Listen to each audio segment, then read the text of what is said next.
بسم اللہ الرحمن الرحیم۔ آج کا ہمارا لیکچر ہے سورہ بقرہ کی آیت مبارکہ 14 سے 20 تک، جن میں ہم دو لوگوں کے بارے میں پڑھیں گے۔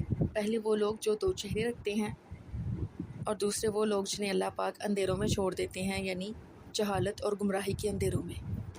فرمان باری تعالیٰ ہے وَإِذَا لَقُوا الَّذِينَ، اور جب وہ ملتے ہیں ان لوگوں سے آمنوا جو ایمان لائے، قالوا تو کہتے ہیں آمنا ہم بھی ایمان لائے۔ یعنی یہاں منافقین کا ذکر ہو رہا ہے کہ جب وہ ایمان والوں کے ساتھ ملتے ہیں تو ان کو کہتے ہیں کہ ہم بھی ایمان والے ہیں۔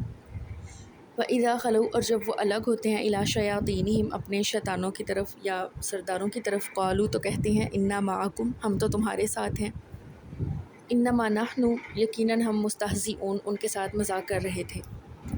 یہاں شیاطین سے مراد کافروں اور یہودیوں اور منافقوں کے سردار ہیں جن کے سامنے وہ اپنی منافقت ظاہر کرتے تھے۔ اللہ یستہزئ، اللہ بھی مذاق کرتا ہے بہم ان کے ساتھ، ویمدہم اور انہیں ڈھیل دیتا ہے، فی طغیانہم ان کی سرکشی میں، یعمہون وہ بھٹک رہے ہیں۔ یعنی ان منافقوں کا یہ گمان ہے کہ ہم ایسے کر کے، ایسی منافقت کر کے ہم نعوذ باللہ اللہ پاک کے ساتھ مذاق کرتے ہیں یا دین اسلام کے ساتھ مذاق کرتے ہیں، جبکہ اللہ پاک نے صاف فرما دیا کہ اللہ پاک بھی ان کے ساتھ مذاق ہی کرتے ہیں جیسے اللہ پاک کی شان کے لائق ہے۔ مزید یہ کہ ایسے منافقوں کو اللہ پاک ایک عرصے تک ڈھیل دیتے ہیں اور اس کے بعد اللہ پاک کی پکڑ بہت سخت ہے۔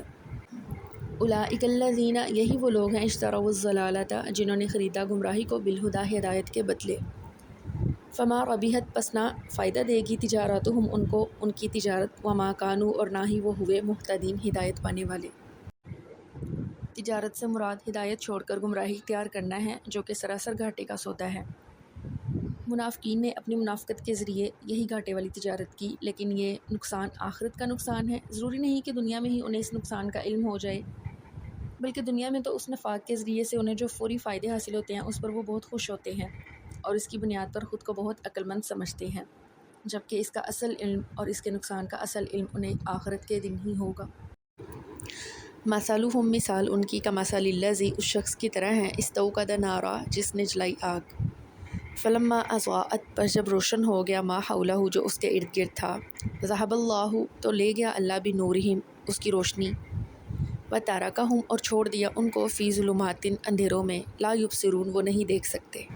حضرت عبداللہ بن مسعود رضی اللہ تعالیٰ عنہ اور دیگر صحابہ رضی اللہ تعالیٰ عنہم نے اس کا مطلب یہ بیان فرمایا کہ نبی پاک صلی اللہ علیہ وسلم جب مدینہ تشریف لائے تو کچھ لوگ مسلمان ہو گئے، لیکن پھر جلد ہی منافق ہو گئے۔ صلاحیتیں عطا کی ہیں۔ ان کی مثال اس شخص کی طرح ہے جو اندھیرے میں تھا، اس نے روشنی جلائی جس سے اس کا ماحول روشن ہو گیا دیکھنے اور سننے کے اور قابل فائدے اور نقصان والی سب چیزیں اس پر واضح ہو گئیں۔ اچانک وہ روشنی بجھ گئی اور وہ پہلے کی طرح اندھیروں میں چلا گیا۔ یہی حال منافقین کا تھا، پہلے وہ شرک کے اندھیرے میں تھے، مسلمان ہوئے تو روشنی میں آ گئے، حلال و حرام میں تمیز کرنے لگے، پھر وہ دوبارہ کفر کی طرف لوٹ گئے تو ساری روشنی جاتی رہی۔ صم بہرے ہیں، بکم گونگے ہیں، عمی اندھے ہیں، فہم پس وہ، لا یرجعون نہیں لوٹتے۔ او کصیب یا بارش ہو، من السماء آسمان سے، فیہ اس میں ہو، ظلمات اندھیرے، ورعد اور گرج، وبرق اور چمک، یجعلون وہ کر لیتے ہیں، اصابعہم اپنی انگلیوں کو، فی آذانہم اپنے کانوں میں، من الصواعق کڑک سے، حذر الموت موت کے ڈر سے، واللہ اور اللہ محیط گھیرے ہوئے ہے، بالکافرین کافروں کو۔ یہ منافقین کے ایک دوسرے گروہ کا ذکر ہے جس پر کبھی حق واضح ہوتا ہے اور کبھی اس کے متعلق وہ شک میں مبتلا ہو جاتے ہیں۔ ان کے دل شک میں اس بارش کی طرح ہیں جو اندھیروں میں اترتی ہے گر چمک کے ساتھ، اور اس سے ان کے دل ڈر جاتے ہیں حتیٰ کہ خوف کے مارے اپنی انگلیاں اپنے کانوں میں ڈال لیتے ہیں، لیکن یہ تدبیریں انہیں اللہ کی پکڑ سے نہیں بچا سکتی کیونکہ وہ اللہ کے گھیرے سے نہیں نکل سکتے۔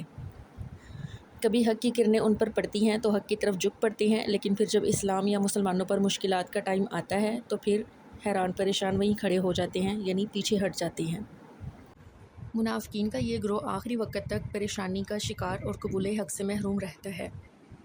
ان آیات میں اس بات کی تنبیہ کی گئی ہے کہ اگر اللہ تعالیٰ چاہے تو وہ اپنی دی ہوئی صلاحیتیں چھین سکتا ہے، اس لیے انسانوں کو ہمیشہ اللہ پاک کی اطاعت کرنی چاہیے اور کبھی بھی اس کے عذاب سے بے خوف نہیں ہونا چاہیے۔ اللہ پاک ہمیں صحیح معنوں میں دین کی سمجھ عطا فرمائے۔